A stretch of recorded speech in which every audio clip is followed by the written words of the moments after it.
But turning and looking at his disciples, Jesus rebuked Peter and said, "Get behind me, Satan, for you are setting your mind not on divine things, but on human things." Please be seated.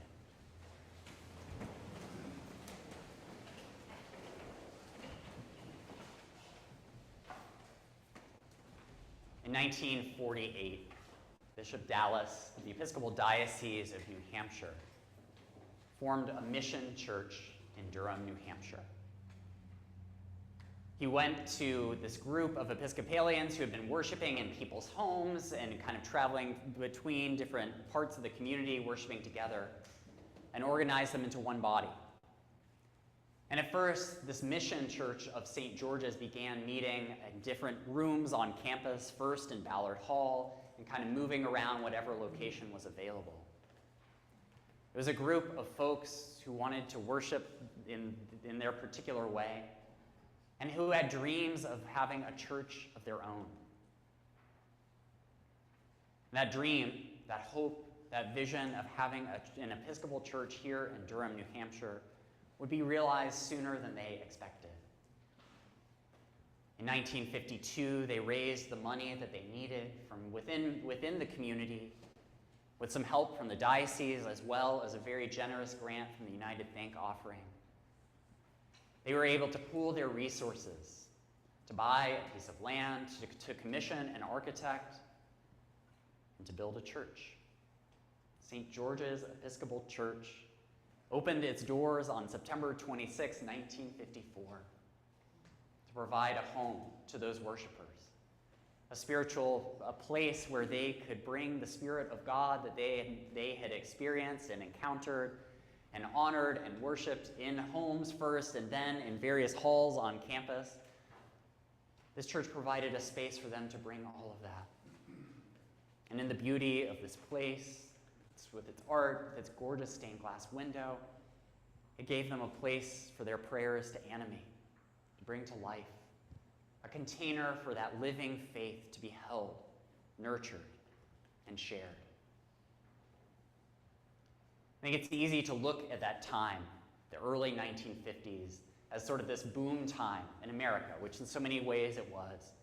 You had tens of thousands of people returning from the war, enrolling in colleges and universities, starting families. The population was booming. It was a time of economic success, of prosperity. Churches were opening their doors all across the country. The future was incredibly bright. And yet, even in that time, even with the excitement and enthusiasm, the optimism of that era, to start a new church, to go through that process of going from a group of worshipers gathering in homes to saying, we need a church. We need somewhere where we can bring these prayers, somewhere in which we can experience God's love and share that love outward with the community. To take that step, to make the sacrifices necessary in order to raise a building, to bring it up from the ground, takes faith. It took faith on the part of those first worshipers of St. George's to build this place, this sanctuary. It took faith to trust that God would provide what they needed.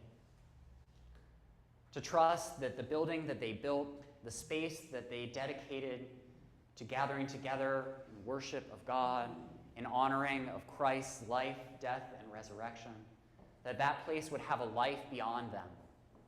They didn't build the church for themselves. Yes, it would be a home for them to worship in, but they hoped, they trusted, they prayed, they acted with faith that God would make it a home for generations to come. That God's love made known in this place would continue to serve the needs of all who came through its doors, and that love would radiate out into the wider community and to the wider world. They followed God where God led, and they built a church. In our gospel reading today, we read this pivotal passage in Mark's account of Jesus' life in Mark's gospel. Up until this point, he's called the disciples around him. He's performed all of these miracles and healings and offered some enigmatic teachings that the disciples never quite seem to get. And through all of it, they're left wondering still, who is this Jesus? He's charismatic.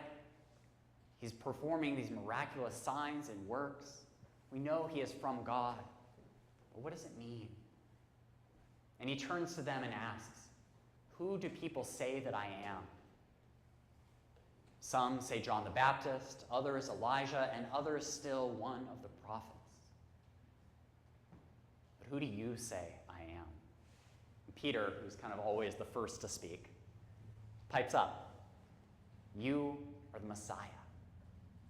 You can just feel Peter is filled with this fervor, this excitement. Jesus is the Messiah. He's the one that has been prophesied who would come.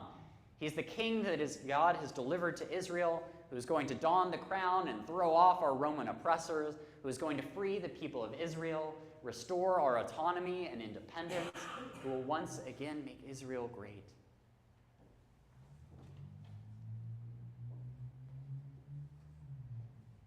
But for Jesus, that word means something very different.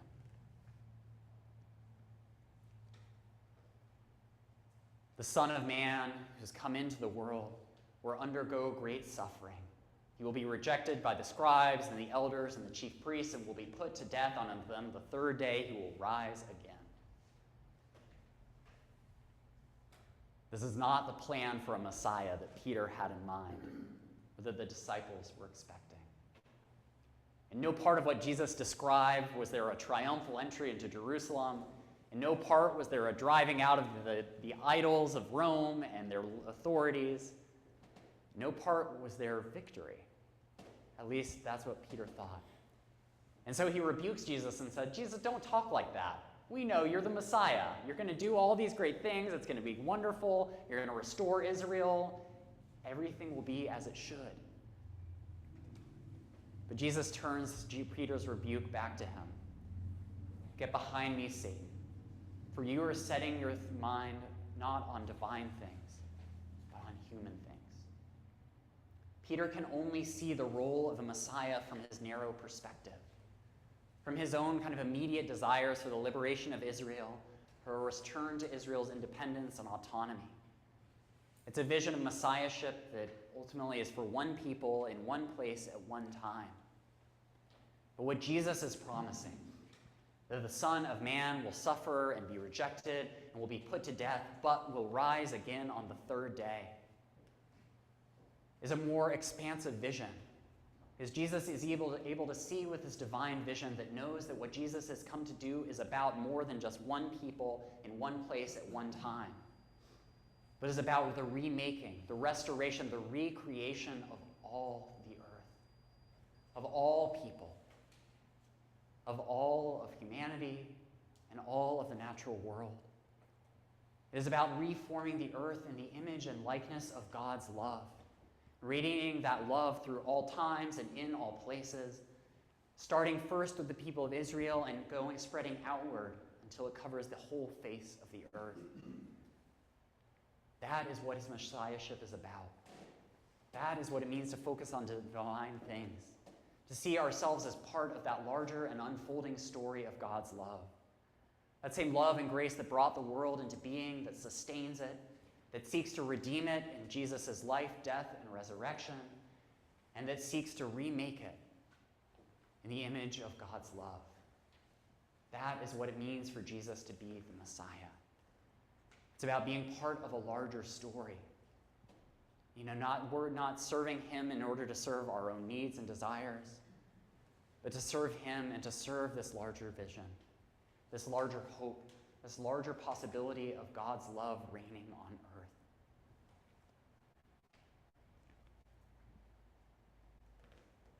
When those first worshipers of St. George's built this space, they were following Jesus where he led them. Jesus tells his disciples to take up their crosses and follow him.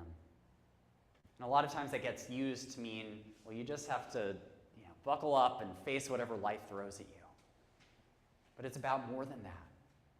It's about obedience to Christ's call.